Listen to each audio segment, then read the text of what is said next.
conducting the music.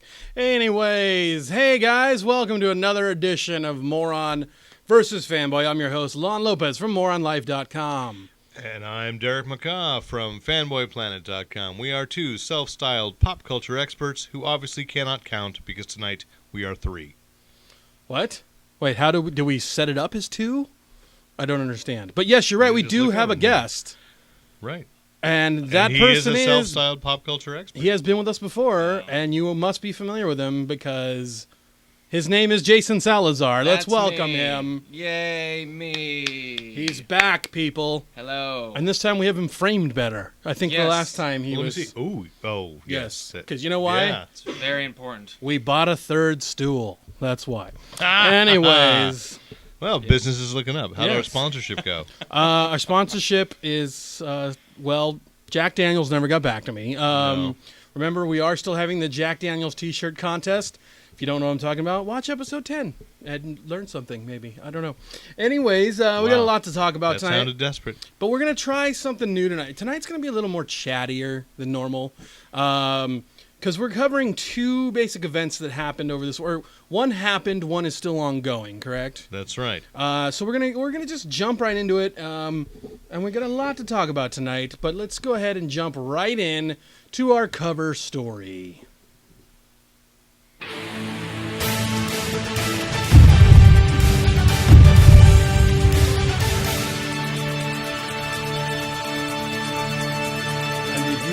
Opened up. The beginning of the world. And morons came out. Anyways. Cosmos. So, a lot to talk about today, or this week. And what we're going to talk about is one local thing.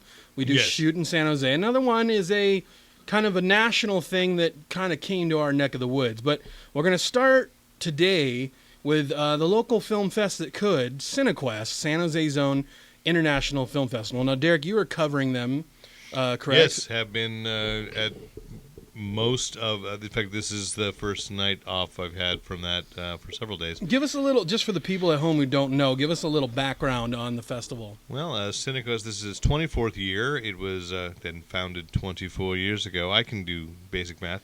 It is, I guess because it's a Silicon Valley-based festival, it's tried to position itself as one that celebrates technology, things that are moving the art form forward.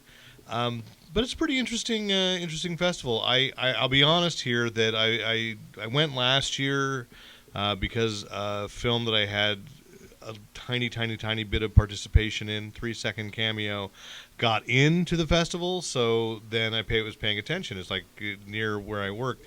And that film was Sparks, which is also coming out on DVD in 2 weeks. Awesome. Yes. So you'll be able to buy that. Sparks, The Rise of Ian Sparks, a noir superhero. Anyway, so this year I've gone to several of the films, and I like it because it's kind of it's a mixture of high and low art. Like they have a midnight movie series, and I watched on Saturday night a great movie called Love in the Time of Monsters, which is about people trapped at a vacation lodge up in the redwoods near the Oregon border where everyone believes in Bigfoot, and so there's a group of young college. So it's like a Bigfoot orgy movie then, or it's not the way we'd go with it. Okay. But there's toxic waste involved, and it stars Kane Hodder, who was I believe the original Jason. I don't think it's the original. Not the original, but from 7 through like 10. Oh, he's 7 through 10. Yeah. Well, he's the one whose name I know, and so. It was funny, but it was really well written. No, he's one. What is these guys are dressed up as Bigfoot, and they fall in toxic waste, and so they're basically zombies dressed as Bigfoot. Oh, that old chestnut. Which I thought was a nice little twist. And but where does the love come in? Do they fall in love with each other? No, because do they find love? Well, if you'd shut up, okay, Moron, I'm listening. I'll be able to tell you.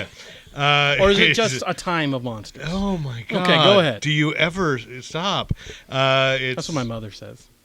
Go ahead. Oh, that just got sicker in my head than I could possibly. There's two sisters who are. They're trying to one is trying to surprise her fiance who has gotten this job as a Bigfoot in order to earn money for their wedding, and so the love is the love of the sisters, the love of trying to save the fiancé from being a zombie, because of course there's a scientist working there as the camp doctor who just happens to be brilliant. He's played by Doug Jones, so one of those rare Doug Jones without being in costume, So of the high and low art portion, that's of the Cinequest, low art, this but would that's be, the kind I'm I just love. making sure. But it's the kind I That love. was a little unclear. It's the kind of movie I love. See, when I went to Cinequest, it was all low art. Oh. Yeah? Yeah. What'd you see? Pizza Wars, because I worked on it in San Jose State. Okay. It is move forward. Does San Jose State have a film in this year? I don't Usually know. they always have a student. There's a student. Probably not, there's because after Pizza Wars, they learned. There's a student track, I think, is like, Okay. you're going to student night. Yeah. Like, so Wednesday night, I saw a thing called Hunting Elephants, which was a senior citizen heist film. No, from wait Israel. a second. Are these people hunting elephants, or are these elephants hunting? Because that's confusing. Hunting elephants, you know what I'm saying? I'm just saying. Think about it. Could be a good movie. Was Kane Hodder in it? I think Kane Hodder. Sir Patrick Stewart was in it. Oh, nice. So he dressed as Bigfoot. He did not. Oh, okay. Anyways, moving on. I don't know why you're like Big pushing the Bigfoot moron make thing it tonight. You so get mad when I call it Bigfoot. that. So it's an international film festival. I've met filmmakers from China, from Australia, from San Diego. With what I'm wearing right now is a T-shirt. I'm going to go ahead and sell this. Stand up, yeah. Where am I? There we go. Eternity. Oh, yeah, here. Yeah, this is the Eternity World Tour T-shirt. Very rare. What is that, an 80s band? Yes, I'm Oates. It's a yes, exactly. They are. It's a fake. I wouldn't say documentary because of the rise and fall of a very Hall & Oates like band. Oh. Two young white guys in the 80s in L.A. who are playing rhythm and blues the way they think it was meant to be played by white guys on saxophone and guitar, and it's hilarious. And so It's hilarious. I'm sure that's what they intended. I'm is. sure It's Hall & Oates hysterical. would love to hear their whole career be compared to Well, a joke. actually, Saturday night was the world premiere of Eternity at the San Jose Rep, and Saturday night at the Fairmont, Hall & Oates were playing a private party, and so Coincidence? yes, they've actually their Worlds of Glad at Hall & Oates now know and are requesting a screener and are taking. yeah? Oh, they good- heard about it? Wow. Wow. Yes, so because everybody was talking about, hey, oh my God, Hall & Oates are here. I don't and know. here's This could be bigger for them or Hall & Oates. Well, there you go. Does Hall & Oates have a relationship to San Jose?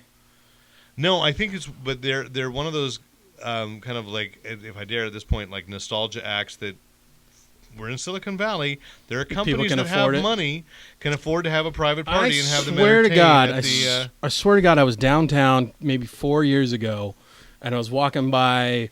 There was a Blockbuster downtown on like 3rd. I do remember that. And I Blockbuster. swear it's to not there God, anymore. John Oates was walking in with his wife and kids in a tank top and shorts.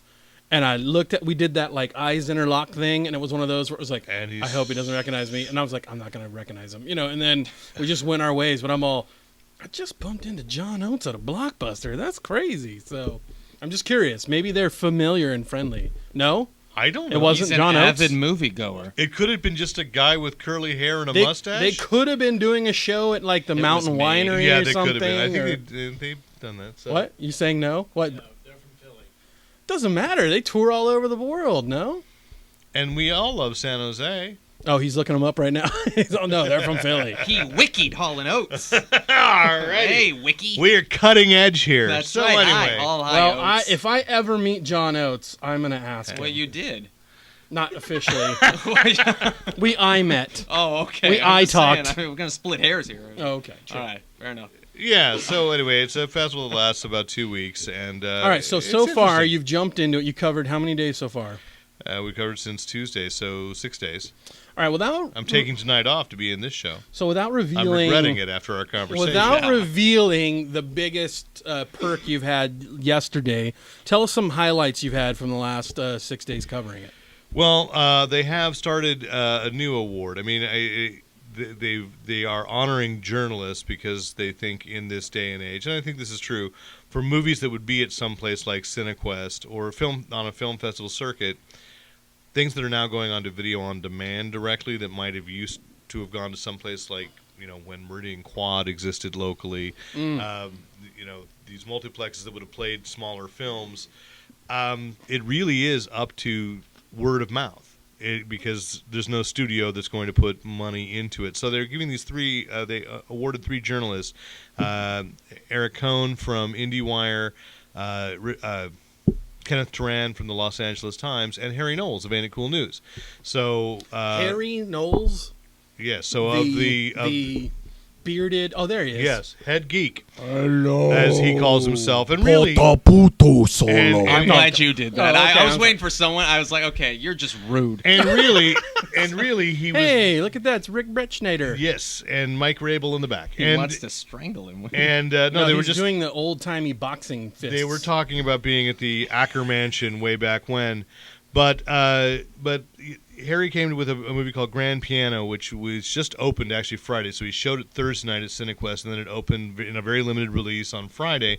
Kind of a Hitchcockian thriller about Elijah Wood as a concert pianist who sits down. Oh yeah, that's the one with him and Cusack, right? And Cusack, Yes, yeah, and okay. there's a note that says play one wrong note and you're It's dead. Speed, but with a piano. With a piano, Right? But it was pretty tense. It was pretty well done. Sure. And what has not been advertised there is Alex Winter, Bill of Bill and Ted, is in The it. director? Oh. Is in it. Oh, really? So I loved seeing him and going, hey, it's kind of cool. He plays a pretty major role in it too.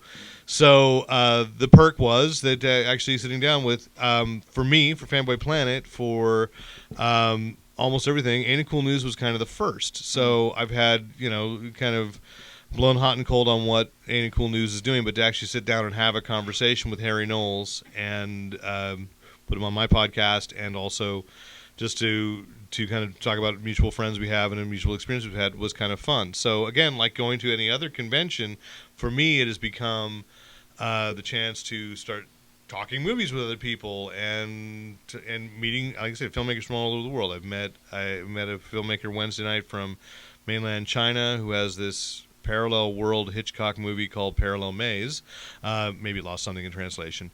And some Australians, filmmakers that have a sci-fi film about Goodell, the physicist from Vienna in the 30s in time travel. And we had actually, on Fanboy Planet, ran a short called Cargo from Australia about a good zombie twist that's in the shorts program. That's the one where the father has the little child. He's trying to save her before he turns. Yeah. Right. Great film. And so I'm discovering some good movies, and I'll admit some I haven't liked that much, but it's kind of fun. I've never been to a film festival besides this one, so I can't fairly compare. But I'm enjoying it, and it's nice that it's local to where I work, so I can park and walk down and go hello, and hang out. And the booze, that's the best perk. VIP lounge, booze? Cocktails all the time. Too bad he doesn't drink. Anyway, there's coffee. It's good. Water. Speaking of film fests, me and Jason attended a film fest of That's our right. Are you own going this to acknowledge weekend. that you got? Did you get anything? No, we did not Glory? win any. We got a. Was there a prize? People liked it. They Was got there a a prize? Good response. There Oh was no, a I'm prize, just saying we but didn't win any awards. You didn't win anything, but I mean, No, people but, really dug what you did. But so. actually, Jason and myself, that's why Jason is here tonight, is we attended the Wizard World, I guess they're calling it ComicCon. Yeah. Which we had an issue of, and we might talk about later. Yeah. But Wizard World, which I thought used to just be called Wizard World. That was their thing, their convention. Yes. But Wizard World happened this weekend in Sacramento, which... it was in a small convention center, or actually the convention center wasn't too bad. No, they had only booked half of it, is what I had heard when we got there, because they didn't expect it to be as crowded as it was. And then when we were there, they said, "Oh, well, next year they booked the entire thing already, so it's set."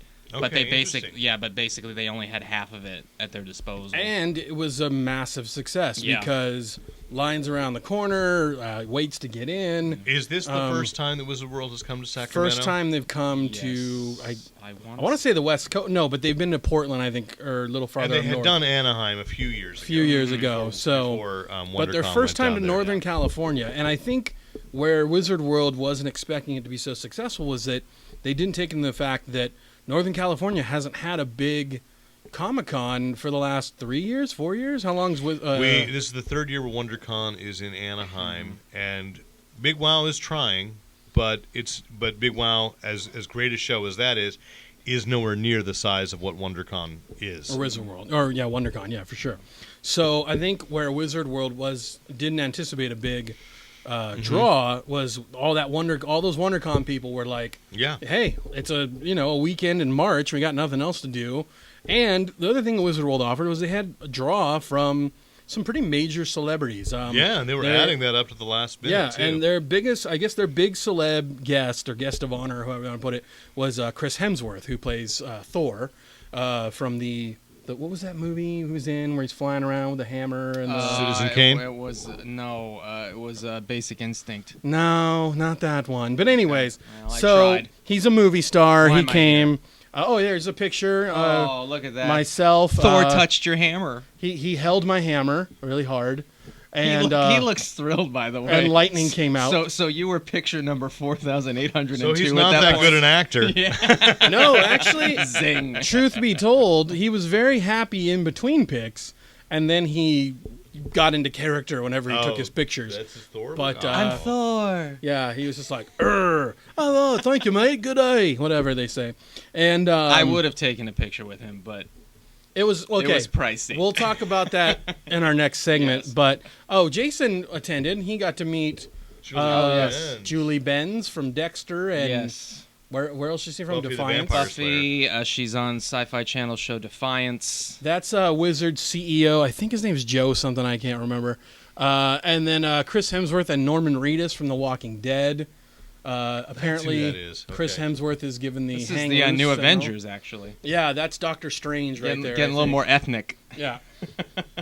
And yeah. So, anyways, awesome. it was part film, or I'm sorry, it was mostly a comic convention. Sure. But we actually, my team was guest for the film festival. Yes, let's talk about it. They have a traveling film festival that they do in every town that they bring the convention. So you submit online. And actually, I was talking to the producer of the film festival, Jeff Wexler, and they're looking for submissions. So they're kind of light on submissions. So if you have a film out there, go to Wizard World Filmfest, I think, .com or something. You can find it through the Wizard World one. And submit your films. They're looking for good films. But it was nice. We screened on Friday night. We screened our short, The Setback. Got a good response. Made some new fans. Did a little Q&A after. It was pretty nice. But overall, I really enjoyed the convention itself. It was smaller. Mm-hmm. Had about the same maybe floor size as maybe Big Wow. Little bigger. I guess it would be equal to. I would guess not much bigger, if anything. Yeah, they were a little light on like vendors and convention stuff. I mean, they had a good 10, 20 rows or something. I mean, and they had a lot of comics. Yeah, which was we both walked in and we're like, hey, yeah, look at all these big comics. comic presence, which we always complain about. Do you when mean we go, publishers or dealers? Dealers. Okay. Yeah. And they had an artist alley, everything you want from a comic convention. Yeah. But not a lot of like distinct vendors. For example, there was a T-shirt vendor, like one. You know what I mean? Usually there's a bunch. Well, but when you say usually, the thing is, your experience, like mine, is often based on ComicCon in San Diego. Oh, and I have some pictures up here too. And there was one thing that was not lacking from the convention. Jesus. Jesus. Lots of religion. There was a lot of cosplay. Never saw that. Like, I think either there's a Spider-Man pic right there. But yeah, cosplay was in full effect at this convention. That Jawa was awesome. He actually talked. Did you see how many people were dressed as Dark Helmet? I only saw one. I counted 4 Wow, really? different men dressed in full Are dark you sure helmet. there were 4 different men? Yes, I'm positive because I took 4 different pictures of them. But I have actually seen that is strangely growing in And then a couple of them, like some were just dark helmet, but then a few of them actually had an entourage of Spaceballs, and they had the white helmets. I saw one guy. I thought it was great. 2 years ago at ComicCon, it was dark helmet, and he took his helmet off, and he looked like Rick Moranis underneath. All 4 of the guys looked Had like that the because glasses. they each had the circular glasses. Yeah, so it was. But I passed one, and I passed another. That's also how I knew because I'm like, snap. Wait a minute, So, but I mean, and then the Mecha Godzilla that was made completely of duct tape. That was awesome. That was ridiculous. I don't know if we have a pic of that, but that's okay. But we're running on time on this cover story. We have to move to our next segment. And we're going to talk a little bit more about Wizard World's practices and how they compare to the big Granddaddy Comic-Con, which is San Diego. Let's go to Versus.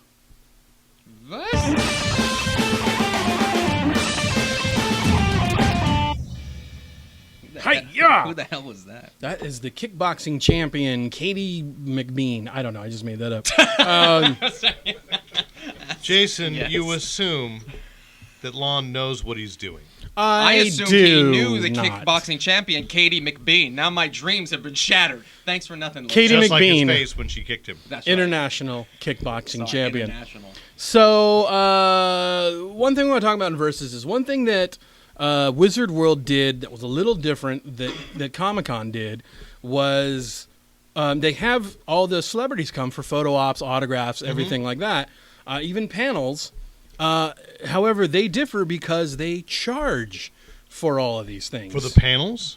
There are free panels afterwards, but you can get, a paid panel to go in, and it's a little more intimate. You're guaranteed admission in, and it's an interesting take on things. Now, at first, if I was a poorer man or a more poor man, I might be a little off If you put. acknowledge your children, right. Right, You I have to might take be a little off responsibility put. for them. I paid for it too, so hey. I know, but she But has no hope. I found out that, or I kind of realized that this might be the way to go the bigger and bigger these conventions get. Because where Comic-Con is kind of falling off the rails or falling off its wheels is the fact that they're offering these opportunities to see things, and a lot of people are not getting in. They're waiting ridiculous amounts of time to get into them. They're not seeing it. They're wasting all the time. Whereas this format is basically you buy a ticket. I don't know if you're all guaranteed. I think they only sell a certain amount of tickets, though, They too, do, right? because eventually, and I heard at the photo ops once, like they had run out of a particular person at one point. Okay, so or they sell and they out. also would give last calls, like, hey, we still have opportunities, but hey, last call, Michael Rooker, Right. and then they just cut it off. Right. So, So- in this weird way, you're guaranteed to see who you pay to see.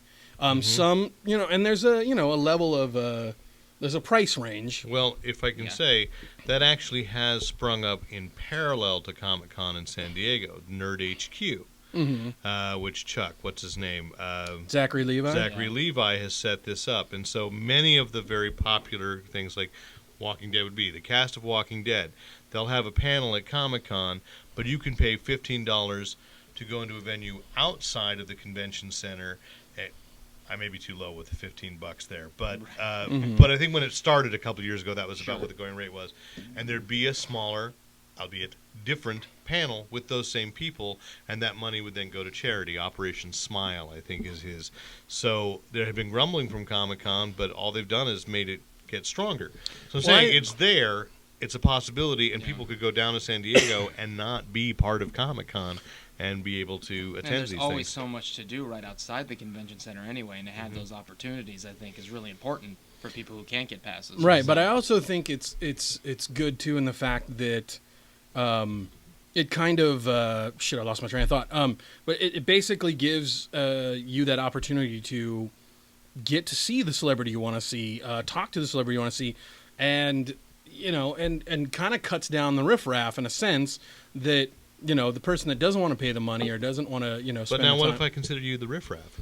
Well, then if I can pay the same amount of money you can, then we're in the same. It's socialism. I will I'm not just have saying. You I just am. got burned. You Burned, McCaw.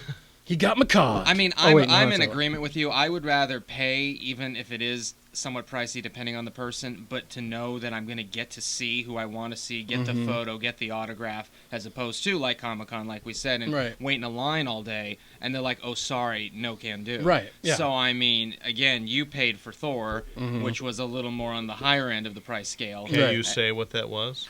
Oh yeah, it was listed on the website. Chris Hemsworth photo ops. That's what they called them. Photo ops. Yeah. Went for $150. But you could get two So people. apparently the sponsorship is working, and you're holding out on me. What? Yeah. Oh, Okay. Anyway. no, but it's good for I two did Julie people. Bench. She was $50. Oh, And so was Bruce Campbell. yeah, and then I would so much rather have Bruce Campbell's than Chris Hemsworth, though. I totally agree. That's why I did Bruce Campbell. Yeah. So, I mean, but that was fine. I mean, because Bruce Campbell is the man. He's the chin. He's Ash, and he's awesome. And so, yeah. Do we have a it's great. picture of that? Oh, There we go. Oh yeah, it was fun. We took it, and the great thing is they print out the photo within 45 minutes, and so then afterwards he did autographs, and I went and got in line for that. and I had him sign that. And Hey, Jason, beautiful. Sam Goody. Stay groovy. Oh, Stay Groovy. Groovy, Okay, yeah. gotcha. All Because right. I was wearing my rock paper scissors groovy. I'm pretty shirt. sure that Officer Donovan's going to have that on his wall sometime soon. I hope so. I hope so. All right, so Bruce Campbell's my dad in that photo, by the way. Yeah, oh, totally. So wrapping up, I think that Comic-Con could learn something from this. I think that they could avoid a lot of disappointed fans on the floor. I think they could avoid... One other question up front. Sure. What was the basic... Now, maybe because you had a film in competition, you may not have known. What was the basic cost to get in the first place? Well, I bought a 3-day VIP Okay, you pass, did, that's right, and okay. it was $200. And you still had to pay extra, so what's No, the VIP but the get VIP came with... VIP came with, you could get a celebrity autograph of your choice, photo op. At a and- certain level. At a right? certain level. And then there were some VIP passes that were specifically for people. Like if you paid $400, you got Hemsworth VIP autograph photo. Yeah, all you got three, the whole etc. enchilada. And they do that through all the Wizard Worlds because I went ahead and looked and like the Okay. And there's other No, one. I There's see a that. $500 one coming up at a future one in St. Louis, I believe, with What is Matt that? Smith and Karen Gillian. And you can get a picture with them and a photo op. And I was like, I'd pay $500 to get my photo op. Yes, and I autograph would. with both of them. All right, So that Lon could look at it and say, who are they again? No, so Nate. Okay. They're go like, Doctor, huh? All right, we got to wrap that up. We got 2 Geek of the Weeks this week, so let's just jump right Geeks of into the it. Week. Geeks. Geeks of the Weeks. Geeks of Geeks of the Week. Please, don't be moron. Now it's upside down. Now it's Meek of the Geek.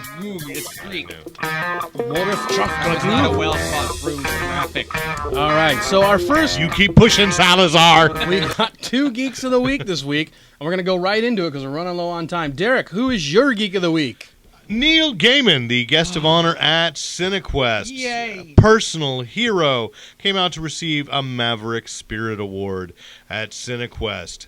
And at a time that he himself has said now he feels like he accepts such honors because when he was first getting ridiculously showered with Eisners, he really hadn't done that much.